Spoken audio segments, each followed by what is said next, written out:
Hey. Men doyundan bir iş paylanmak istedim. Onun faydası üzerime tegmeydi, müşküler üçün. Lekin fensinin 10 ming bo'lishini talab qiladi ekan. Shunga men mening doyunimni zo'pinlarimni ko'rib yiyjarib, mosh degan shovulib, kayfiyatlarim shinching texola. Billay jintiyan xanshan ku, kallanida zo'pin shinching texola deganlar, shovsi bo'la deganlar go'nja qilinglar.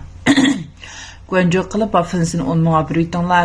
Mening urayim divandek doyun chiqib, alt raqam yo'lib yuringlar, o'tinib qolay. Judak berib yuringlar, o'tinib qolay. Go'nja qilib yuringlar, o'tinib qolay degan ish bilan faqat qo'shamoqda. Lekin sen ehtiyoj deb qoldim. Shunga go'nja qilib fensini 10 ming olib yuringlar. Men ko'rayotganlar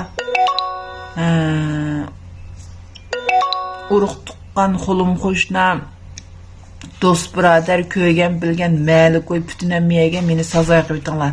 Fenshan qilib. Ular hammasi meni go'nja qilsin.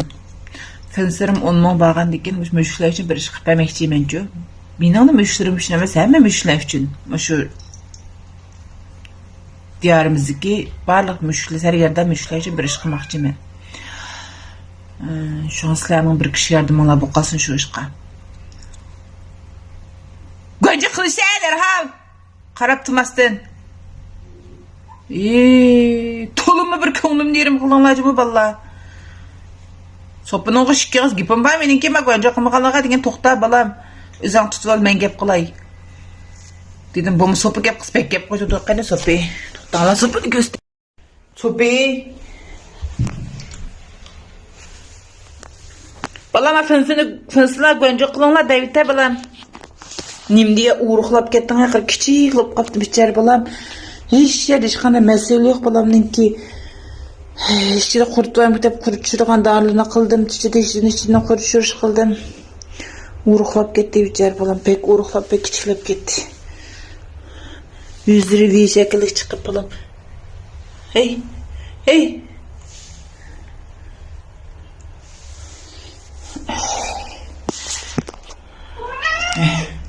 To'xtag'nay. Hey, mahani ichishni. Sen